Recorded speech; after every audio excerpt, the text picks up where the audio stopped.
Following her re-election, President of European Commission Ursula von der Leyen says there's a political will in Brussels for the Balkan countries to join the bloc as soon as possible. Montenegro has been seen as a frontrunner to join the bloc and is ready for the final phase of accession to the European Union, according to Brussels. I sat down with Montenegro's Deputy Prime Minister for Foreign and European Affairs, and I've asked him if this government will be able to deliver the key reforms. Deputy Prime Minister Ivanovic, welcome to Across the Balkans. Thank you for having me. I want to start by asking you about the fact that Montenegro has been perceived in the region and among the EU officials as a frontrunner when it comes to the EU membership among the Balkan countries. Following the EU elections, are you optimistic that the much needed reforms by Montenegro will be faster and that we will achieve the goal that some of the Montenegrin officials are mentioning, 2028 as a year for Montenegro to join the bloc finally? Well, indeed, Montenegro has been negotiating with the European Union for the past 12 years, and the title of frontrunner is, I would say, well-deserved. Montenegro has, as you know, opened all chapters and closed provisionally several of those. The government, of which I am a member, that was formed at the end of October, made European integration as the first and foremost foreign policy goal of the new government.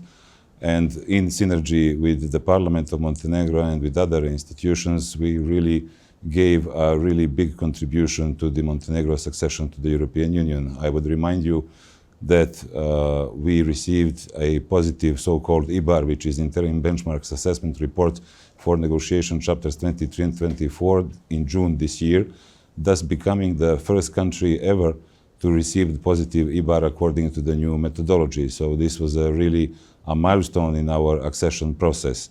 What we are currently working on is provisionally closing other negotiation chapters, and I am fairly sure that by the end of this year we will close at least just 4 negotiation chapters, with our plan to do our job and to finish closing all the chapters by the beginning of 2027.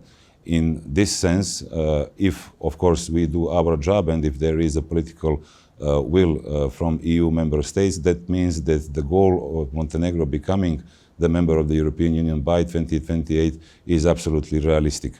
What we have heard from our partners from the European Commission, but also from EU member states, I would say that this goal is feasible and that we can count on Montenegro becoming the first next member of the European Union.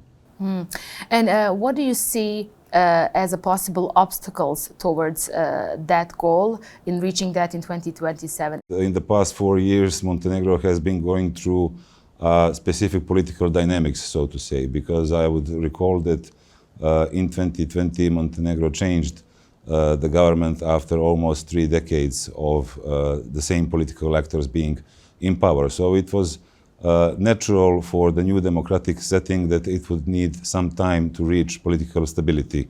However, the new government that was formed, which is not new anymore, but the government that was formed at the end of last year is continuing its mandate. In July, we had a reshuffle of the government, and we expanded the government as well as the parliamentary majority. So at the moment, there are 2/3 of deputies in the Parliament of Montenegro that are supporting the government. So all this gives us an idea of political stability that should be maintained until the end of the mandate of the government. And in the context of European integration, this is precisely the goal that the government put before itself, to finish the negotiations by the end of its mandate. So I am sure that this is going to happen. With the war in Ukraine still raging on and the fact that there's been a push for Ukraine and Moldova as well to join the bloc, how do you think all this has impacted Montenegro's EU path in general? And do you think that the war in Ukraine also could derail some of the EU membership processes for the Balkan countries? Well, we realized that the Russian aggression against Ukraine has opened a so-called window of opportunity when it comes to the enlargement of the European Union. Because our friends in EU capitals understood that enlargement is one of the best, if not the best, policy EU has ever had, and it is closely related to the security. And our position from the beginning was that if we want to have a safe, prosperous, and secure Europe, this can be achieved only through uniting the continent. And unification of European continent is best achieved through the European Union membership. That is why we support all candidate countries, and we believe that every country that wants to become member of the European Union should become member of the European Union. But of course, we are advocating for a merit-based approach.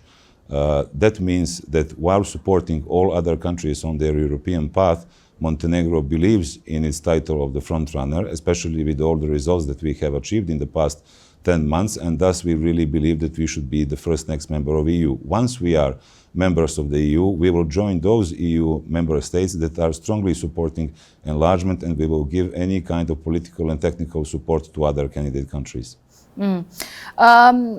Among your government that you said, it's not so new anymore, but after 30 years when we had change, then a change, it's perceived like that. There's been a lot of changes in Montenegro, most definitely. But we have seen also some fractions of the government not agreeing on certain things. For example, UN resolution on Srebrenica genocide that sparked several comments. There have been some criticism that some parts of that government are strongly influenced by Russia as well. Are you optimistic that this government can overcome these differences in order to reach a common goal, which is the EU membership? Well, I must make a small correction. At the time, there weren't voices against the resolution on Srebrenica within the government, but within the parliamentary majority that was supporting the government. However, what I would like to emphasize is that all kinds of possible concerns or worries should be measured by the results achieved or by their lack of. I believe that many things that have been done on the European integration path of Montenegro in the past 10 months and were essentially related to the activities in the parliament proved that all political parties present in the Montenegrin parliament support the European integration of Montenegro. And I would remind you that some of the crucial appointments and some of the crucial laws that were passed in the parliament, including the Constitutional Court, the Judicial Council, and various other laws that were related to chapters 23 and 24, were passed without a vote against in the parliament of Montenegro. So different political parties, of course, see different things in a different way, but what unites them all, including those in majority as well as those in the opposition, is the European perspective of Montenegro, and I believe that everybody in that context gave their strong contribution. The region in which we live in is quite prone to various influences and has been so for centuries. However, Montenegro remains an independent and sovereign country that tailors its foreign policy goals to its own needs. And as I said, the number one foreign policy priority goal is the European Union, membership to the European Union. And as I said, I believe that all political actors, and not just political, but also all social and political actors in Montenegro have given their contribution to the achievements that were made in the past 10 months. And I would like to be a fair optimist that this is going to continue in the same way, and that we will fulfill the plan that we have in the next 2.5 or 3 years. Well, there's been a lot of good news recently, so I hope you will manage to keep the momentum going.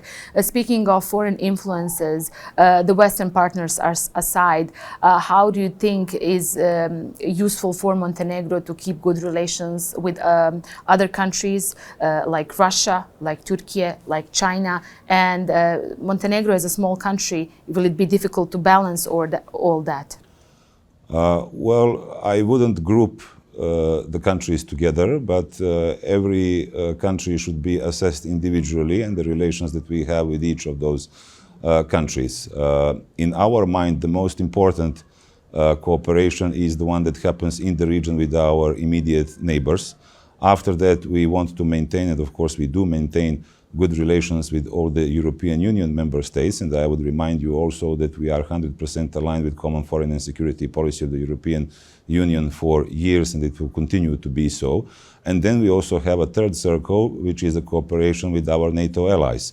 So, for example, Turkey is a NATO ally, so we have a very good bilateral relation. We also have good relations and cooperation within NATO, and we also share a European perspective, as well as the interest in the stability of Western Balkans region. As far as the other countries are concerned, you know that we, given the alignment with the foreign policy of European Union, we have brought several packages of sanctions against Russia. So these relations at the moment, due to the war in Ukraine, are not very well.